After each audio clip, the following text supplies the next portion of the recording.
नमस्कार, जय महाकाल। आज आप लोगों को मैं love and marriage and relationship इसकी थोड़ी-सी हिंट्स दे देता हूँ। How to look into the horoscope for this subject matter. So let us start without any fail. हमेशा बताता हूँ ये लग्न है, इसी की रिस्पेक्ट में सब है। ये देखिए जो 5वां भाव है, 5th हाउस, पंचम भाव, this is love. 7th house, this is marriage. अब क्या है, इनके लिए फेवरेबल हाउस कौन-कौन से हैं? पंचम से 11वां तीसरा, लग्न से 11वां 11वां, इवन 9वां भी ठीक है। लेकिन किसी भी भाव को 12वें से और 8वें से लिंक नहीं होना चाहिए। और छठा भाव भी अगर 12वें और 8वें से लिंक हो गया तो चौपट है।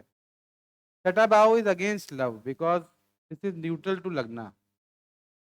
छठे भाव में पंचम का रिलेशन अगर छठे भाव से बनता है, ये दोनों का रिलेशन बनता है, तो पर्सन प्यार में डोमिनेटिंग होता है। जैसे किसी के बच्चे हैं, मतलब यहाँ से संतान भी होता है ना 5वें भाव से। मान लीजिए किसी के बच्चे हैं तो मालूम वो क्या करेगा कि बच्चों को नहीं इतने बजे उठो, इतने बजे पढ़ो, इतने बजे खेलो, बहुत शेड्यूल बना के टाइट रखेगा। लेकिन वही पंचम भाव अगर सप्तम से जुड़ जाता है तो व्यक्ति बच्चों के साथ भी फ्रेंडली रहेगा, या 11वें के साथ जुड़ जाता है, या दोनों से जुड़ जाता है, लग्न से जुड़ जाता है तो। और पंचम is love, this is marriage, तो लव कनेक्टेड टू मैरिज। और पंचम का जो लिंक है वो 7वें से हो जाए, या 7वें का लिंक पंचम से हो जाए और 11वां इन्वॉल्व हो जाए, तो समझ लीजिए कि प्रेम संबंध विवाह में कन्वर्ट होके happy married life is guaranteed without fail, because there is no involvement of 12th 8th and 6th। क्या होता है ना, जैसे डिवोर्स की बात करें तो डिवोर्स के लिए क्या होता है कि चार, चौथा हाउस लिख रहा हूँ, राशि नहीं है, छठा हाउस, 4 6 10, ये ये तीनों भाव जो होते हैं ये रिलेशनशिप के मामले में, पत्नी से कह रहा हूँ, तो वो बहुत अच्छे नहीं होते हैं, थोड़ा रुकावट देते हैं। और इसमें कहीं 12 भी आ गया, वाह, तो डिवोर्स आप तैयार हो जाइए। 8वां भी आ गया तो मेंटल टॉर्चर भी आप तैयार हो जाइए। तो कहने का मतलब ये है कि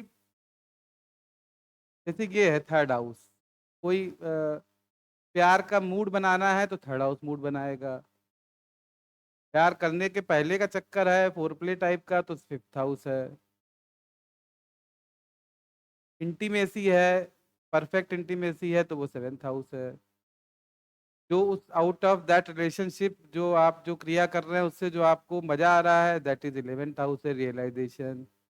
आप इसको रियलाइज कर रहे हैं कि look I am making love, I am having love. तो तो ये जो इनर हाउसेस हैं, 1 3 5 7 9 11, these are good for relationship, specially love affairs. अब किसी का पंचम का कनेक्शन सप्तम से नहीं हुआ, छठे से हो गया, 8वें से हो गया, तो मालूम पड़ा प्यार कहीं और हो रहा है, शादी कहीं और। दूसरा इन्वॉल्व हो जाता है तो अरेंज मैरिज होती है, 8वां इन्वॉल्व हो जाता है तो अरेंज मैरिज होती है, लेकिन झंझट आता है। और एक चीज बता दूं, 7th लॉर्ड अगर राहु पड़ गए या केतु पड़ गए तो ये अनकन्वेंशनल प्लैनेट होते हैं।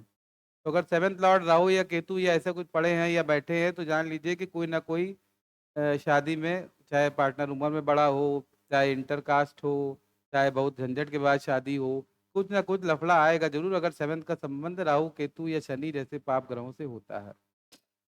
ठीक है। और 5th हाउस का जो कारक है, वो जो प्यार का कारक है, वो स्त्रियों की कुंडली में जो है वो मार्स होता है, तो पति का कारक होता है। और पुरुषों की कुंडली में पत्नी का कारक जो होता है, दैट इज वीनस। तो किसी भी पुरुष की कुंडली में वीनस को चेक करना जरूरी है, किसी भी पति की कुंडली में, मतलब स्त्री के पति की कुंडली में मंगल का चेक करना जरूरी है। तो प्रेम हुआ और वो शादी में कन्वर्ट होगा कि नहीं होगा, उसके लिए कि हाउस जितने भी हाउसेज हैं उनकी इंटर रिलेशनशिप बहुत जरूरी है। 5 7 11, guaranteed successful love, guaranteed successful love without fail. 4 6 8 10 12, चौपट। और सप्तम 7th का संबंध अगर 8वें 12वें से बन गया तो मैरिड लाइफ मतलब नरक है। 5वें का संबंध 12वें से बन गया तो failure in love. Know successful love. जहाँ प्यार करेंगे धोखा मिलेगा। 5वें का संबंध 12वें से बन गया है। 12वें का संबंध 5वें से बन जाए, सीक्रेट लव, चुप्पे चुप्पे गए घूम आए बाहर, मस्ती कराए। 5वें का संबंध दूसरे से, इमोरल रिलेशनशिप, इलीगल रिलेशनशिप, किसी मालूम पड़ा कोई मैरिड है, किसी दूसरे की बीवी वहीं चक्कर काट रहे हैं। ठीक है। दूसरा बताता हूँ कि 9th हाउस देखिए, ये इनर हाउस है। तो 9th हाउस वाले एंजॉय में, यानी 9th हाउस पिता का होता है, मैंने बताया था। पिता मतलब हो गया मेल। तो मेल के अंदर जो है ये मौज मस्ती लेने की वो जो संभावनाएं ज्यादा होती हैं। जबकि माता का हाउस 4th है, ये आउटर हाउस है। तो जो महिलाएं होती हैं वो यूजुअली जो होती हैं वो अपना घर परिवार और धन संपत्ति और ज्वेलरी और मेकअप इन सब में ज्यादा इंटरेस्टेड रखती हैं और वो डिवोटेड रहती हैं। उनका मूड इतनी जल्दी नहीं बनता है जितना कि पुरुषों का बनता है, क्योंकि ये आउटर हाउस है, ये इनर हाउस है। ये बेसिक अगर आप समझ लेंगे कहाँ कहाँ से रिलेशनशिप बन रही है। बताऊंगा आगे कि प्रोस्टिट्यूट के लिए कौन सा हाउस होता है, और तमाम कैसे जो गेज होते हैं वो कैसे उनके कॉम्बिनेशंस होते हैं, कैसे होमोसेक्सुअल्स के होते हैं, कैसे लेस्बियंस के होते हैं। I let you know in detail after few more videos, but this was the basic I wanted to share with you. I shared, hope you enjoyed this class. नमस्कार।